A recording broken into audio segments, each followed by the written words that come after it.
والبحث عن مصادر اقتصادية غير البترول ووجودها مع دولة اندونيسيا العظيمة في الجي 20 من الدول الاقتصادية.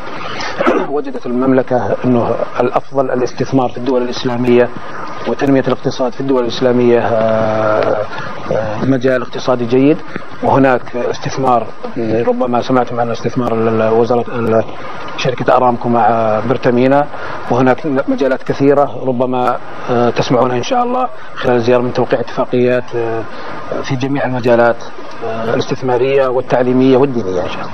مجالات كثيرة في التعليم وفي الشؤون الدينية وفي شؤون الاقتصاد والاستثمار، الشؤون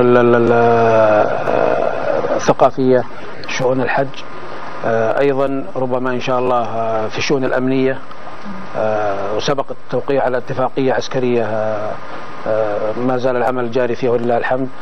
ربما يكون هناك تعاون في مكافحة الإرهاب، وهذا من ثمرات التعاون إن شاء الله، لأن السعودية وأندونيسيا يعانون من استهداف الإرهاب لهذا البلدين الآمنين، فوجدنا أن التعاون بيننا سيعطي حصار لهذا العبث الأمني، بالإضافة إلى أن هناك مشاريع في الإسكان ومشاريع سياحية ومشاريع في البنية التحتية للطاقة. Kedatangan Raja Arab Saudi Salman bin Abdul Aziz Al Saud menarik perhatian karena banyaknya rombongan dan sejumlah persiapan lawatan yang berbeda dari kedatangan pimpinan negara-negara lain pada umumnya.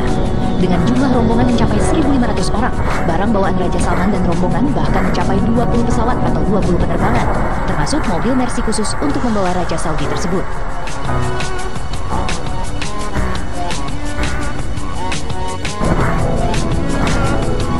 Dua unit Mercedes Maybach S600 telah tiba di Bandara Internasional I Gusti Ngurah Rai Denpasar, Bali. Berdasarkan lawatan sebelumnya ke negara lain, jenis Mercedes Maybach yang digunakan adalah S600 Guard yang dirancang untuk menghindarkan penumpangnya dari ancaman dari segala sisi, termasuk kolong mobil. Kaca mobil ini dibuat dari bahan aramid dan komponen plastik serta dilapisi polikarbonat yang tahan lontaran serpihan. Kaca ini juga menawarkan perlindungan dari peledak dan anti peluru senjata serbu. Wow, super aman bukan?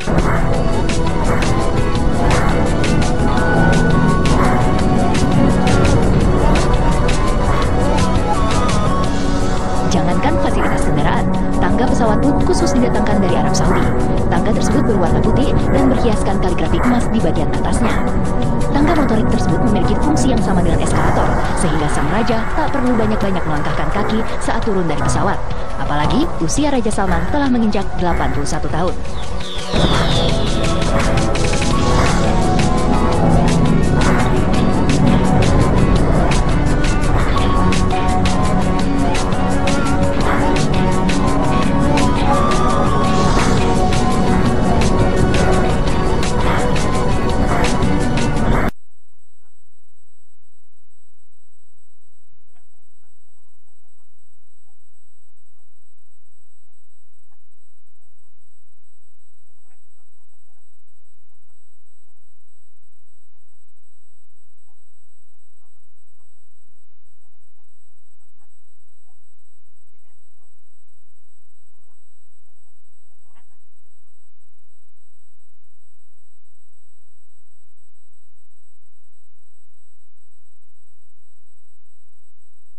Ketika seorang raja di Arab Saudi melakukan kunjungan dengan bobot bawaan yang begitu banyak, seperti itu? Ya, itu tadi yang saya katakan bahwa dasar politik Saudi itu kan kekeluargaan itu, sehingga yang dibawa itu antara pejabat negara dan keluarga kan hampir sama, sehingga misinya juga diplomasi dan juga misi liburan, sehingga waktu yang diperlukan itu juga sangat panjang ya, sampai 9 hari. Tapi sebenarnya itu kalau saya boleh mengatakan, rakyat Indonesia kalau berkunjung ke Saudi itu rata-rata juga 9 hari, bahkan bisa lebih ya. Karena paket umroh itu kan 9 hari. Mungkin dari prinsip ini ya. Dan hari demi hari itu kan rakyat Indonesia yang berkunjung ke Saudi sangat besar ya. Nah, saya kira wajar kemudian Raja membawa untuk menunjukkan bahwa ini keluarga Raja juga ya. Masyarakat rakyat Saudi juga banyak begitu ya. Untuk mengimbangi kunjungan rakyat Indonesia yang setiap saat ya. Dengan batas waktu yang 9 hari itu. Nah, ini kan juga saya kira menarik untuk dilihat ya dari sisi budaya ya, kedua yang berusaha untuk mencari kesamaan-kesamaan yang ada. Oke, selain memang kemudian bawaannya banyak gitu ya, kita juga tahu juga dia menginginkan atau juga mempersiapkan bahwa ketika berada di sini juga dalam servis yang terbaik gitu ya. Hal yang lumrah nggak sih? Saya kira itu hal yang wajar kalau kita kemudian melihat apa yang biasa terjadi di Timur Tengah ya. Memang seperti itu. Jadi kemudian kita juga harus melihat bahwa persoalan diplomasi ini jangan hanya dilihat yang formal-formal saja ya. Pertemuan dengan presiden, wakil presiden, dengan DPR dan lain sebagainya. Selain kesepakatan dan lain sebagainya, tetapi sebenarnya juga harus dilihat di balik itu. Bahkan kejadian itu bisa terjadi, keputusan itu bisa terjadi ketika di Bali begitu ya. Akan terjadi tambahan yang lebih positif boleh jadi ketika itu. Ini kan karena model politik yang bersifat kekeluargaan itu. Jadi tidak harus di depan meja kemudian terjadi kesepakatan ya. Boleh jadi di luar itu ketika berlibur tiba-tiba kemudian ada kesepakatan lintasan yang disampaikan oleh raja atau keluarga, pangeran dan sebagainya untuk menambah nilai investasi dan lain sebagainya. Itu juga saya kira sangat-sangat informal. Oke, meskipun memang kunjungan ini kan simbolis, pastinya kan nanti kan ada runtutan hal yang dilakukan jika kemudian melakukan kerjasama ya antara Indonesia dan juga Arab Saudi. Tapi agar kunjungan ini juga bisa kita hadapi dengan maksimal mungkin, apa yang harus dilakukan oleh eksekutif kita dan juga legislatif kita ya? Ya, saya kira selama 9 hari itu akan selalu menjadi pembicaraan ya, baik di Indonesia maupun di Saudi sendiri ya, terhadap katakanlah pelayanan, sambutan dan lain sebagainya. Artinya walaupun kunjungan kenegaraannya formalnya 3 hari, tetapi itu artinya juga sampai kepada hari terakhir ya, sampai kemudian beliau maintain hubungan, kemudian say goodbye, selamat sampai di sana. Setelah itu akan dikembangkan kerjasama berikutnya. Nah sekarang ini kan seperti test case saja untuk melihat sejauh mana keseriusan katakanlah ya Indonesia ya untuk kemudian menjalin hubungan yang lebih mesra dengan Arab Saudi. Nazarudin melihatnya seperti ini, langsung dari Makassar. Selamat malam Pak. Selamat malam, Assalamualaikum warahmatullahi wabarakatuh ya. Saya senang sekali ya berkesempatan pada malam ini, kebetulan saya ada acara di Makassar. Dan begini Mbak, saya baru juga kembali dari Riyadh ya kan. Sempat ngomong-ngomong dengan beberapa kawan-kawan di kalangan akademisi dan pengusaha di Saudi Arabia ya. Saya juga bertanya kira-kira apa yang menjadi motif kunjungan raja sedemikian lama dan sedemikian jumlah besar yang akan berkunjung.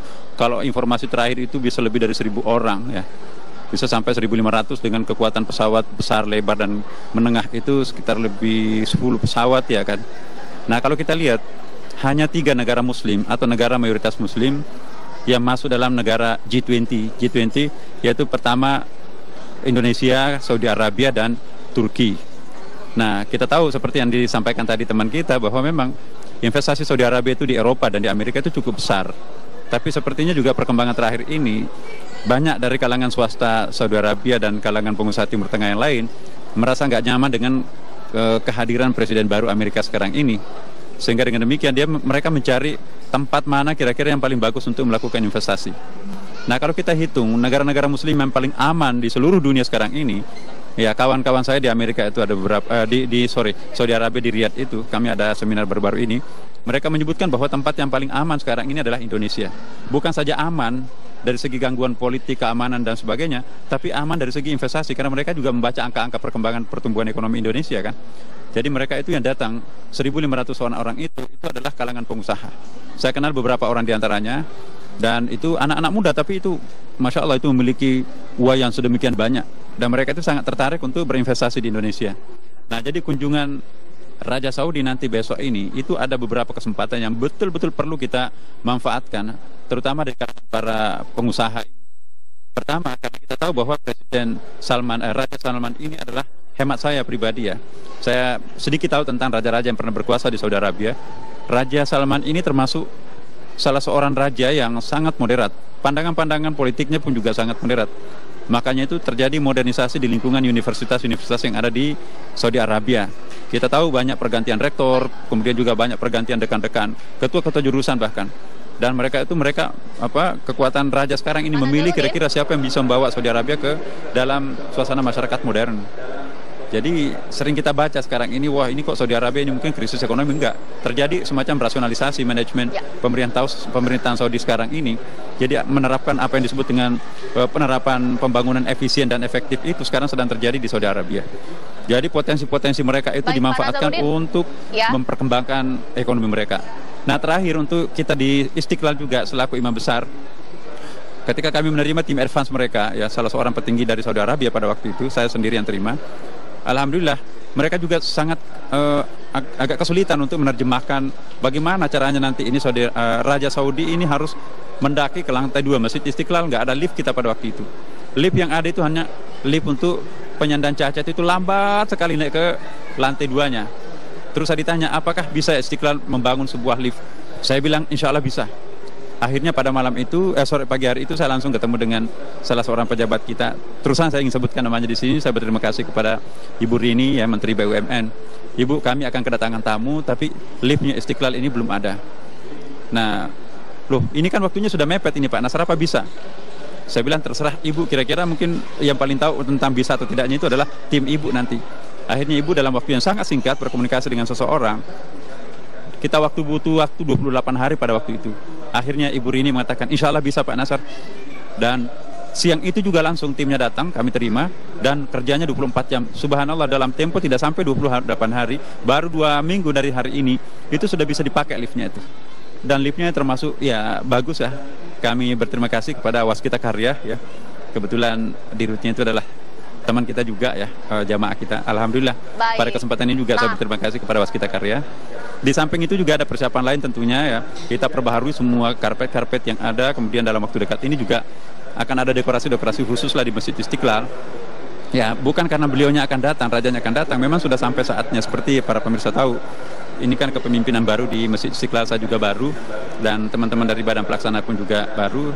Kita mencoba untuk menciptakan Masjid Istiqlal yang ramah terhadap tamu-tamu asing, ramah terhadap orang kita sendiri, pokoknya ramah untuk semuanya. Insya Allah Istiqlal untuk semua, dan akan menjadi masjid kebanggaan kita, khususnya umat Islam di Indonesia.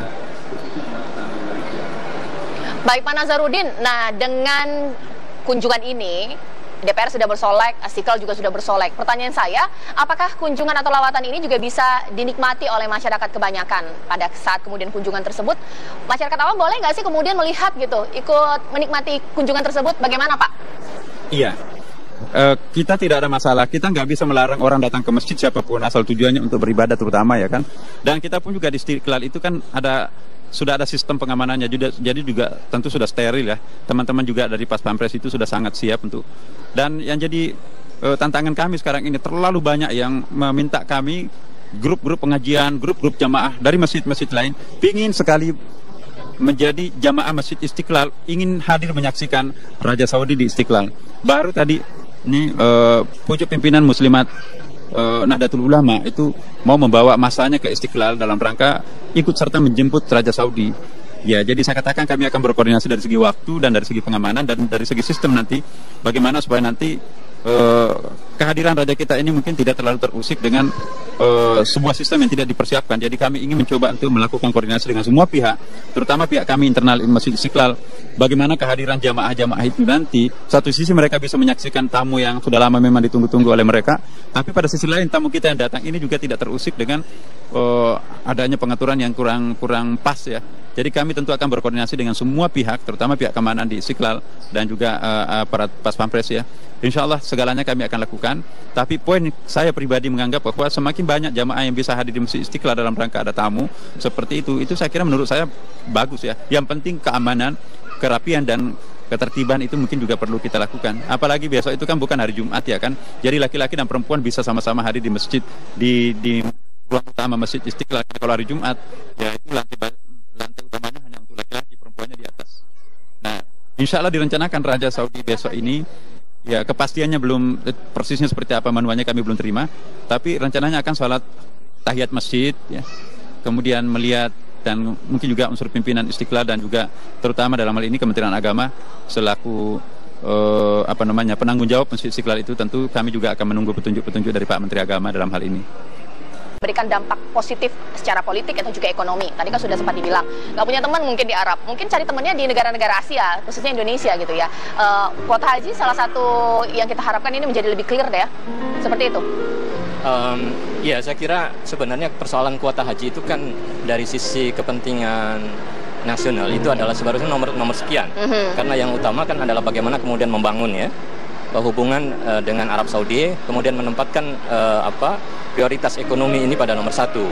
Kalau ini sudah terjadi kesejajaran sebagai mitra strategis, maka sebenarnya masalah kuota haji ya, kemudian masalah-masalah perlindungan TKI itu dengan sendirinya akan settle. Jadi seperti itu. Jadi saya kira dengan dua hal memang antara ekonomi dan politik. Kalau di Arab Saudi kan memang tipikal karakteristik budaya mereka antara ekonomi dan politik itu menjadi satu kesatuan.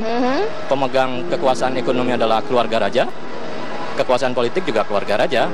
Artinya bahwa mereka yang datang ini mengemban dua misi, ekonomi dan juga politik, karena mereka kan satu kesatuan dalam keluarga. Indonesia kan sepakat untuk mengambil gerakan non-blok, tidak memihak blok-blok manapun. Kita tapi tahu cukup dekat dengan Iran. Tapi Iran dan Arab Saudi ini menjadi ekstensi yang berbeda. Gimana kita memposisikan diri ini?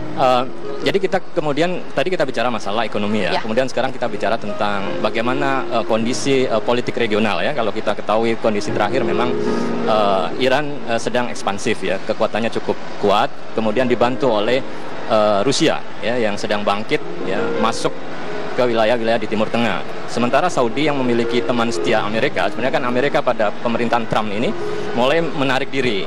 Sehingga sebenarnya Saudi dalam kondisi sendiri ya, mencari teman. Ini kalau dari sisi politik. Oleh karena itu, teman yang memiliki hubungan yang kuat ya, dari sisi ideologi politiknya ya, Sunni, maka sebenarnya adalah Indonesia. Hingga Indonesia kemudian menjadi alternatif ya di balik kunjungan untuk mencari teman, karena juga pendekatan Iran terhadap pemerintah Indonesia juga sangat intensif ya. Ini juga saya kira juga dibaca oleh Arab Saudi, bahwa Arab Saudi tentu tidak mau ketinggalan ya dengan terobosan yang dilakukan Iran misalnya. Maka kemudian sekarang kita lihat ya betapa kemudian Arab Saudi ini all out ya, raja dengan 1.500 delegasi ya, ada 10 menteri dan 25 pangeran. Ini kan suatu jumlah yang sangat besar yang jarang dilakukan oleh negara manapun ya, kecuali Saudi ini. Oke, kalau misalnya kita melihat ya, sudah cukup tepatkah kita kemudian dalam menyambut kunjungan kenegaraan, atau mungkin karena ini raja dan kita juga muslim mayoritas banyak di Indonesia gitu ya, terasa porsinya sedikit berbeda atau mungkin sedikit luar biasa? Bagaimana melihatnya? Saya kira begini ya, kita melihat Saudi dalam hal budaya politiknya itu ada dua hal ya, bahwa politik Saudi itu bersifat kekeluargaan dan kepercayaan. Oleh karena itu ya, persoalan bagaimana kemudian menyambut Arab Saudi memang juga harus disesuaikan dengan prinsip mereka yang bersifat kekeluargaan dan membangun kepercayaan. Oleh karena itu, kalau kemudian prinsip-prinsip kekeluargaan ini bisa dijalankan dan ada kepercayaan di dua belah pihak, maka ke depan saya kira lebih prospektif. Tapi tetap saja bahwa posisi Indonesia ya, adalah sebagai negara yang bagian dari non-blok yang punya politik bebas aktif gitu ya, sehingga tidak mendukung secara penuh pada kubu tertentu, tetapi pada posisi yang bebas aktif itu. Nah, posisi ini saya kira kemudian menjadi penting. Oke, kalau misalnya kita melihat ya dengan konteks permasalahan Indonesia yang saat ini terjadi nih Mas ya, sekiranya kunjungan ini bisa memberikan angin segar nggak untuk Indonesia? Ya, tadi itu dari sisi investasi akan memberikan nilai yang sangat positif ya, karena kita juga tidak bisa menduga secara pasti bahwa berapa nilai yang akan diinvestasikan, tapi dengar-dengar bahwa nilainya sangat besar. Itu pun juga akan bisa saja tiba-tiba kemudian berubah menjadi meningkat ya, tergantung apa yang terjadi pada saat kunjungan, atau sebaliknya dalam posisi yang stagnan. Nah, ini saya kira harus dikelola dengan baik. Sebenarnya Indonesia mau bagaimana dia mampu untuk mengambil posisi pendekatan ekonomi ya. Kalau dulu kan pendekatan kita dengan Saudi kan lebih banyak pada pendekatan keamanan. Nah, ini yang kemudian menghambat komunikasi ya, yang selama bertahun-tahun itu, dan baru terpecahkan saya kira dalam momen saat ini.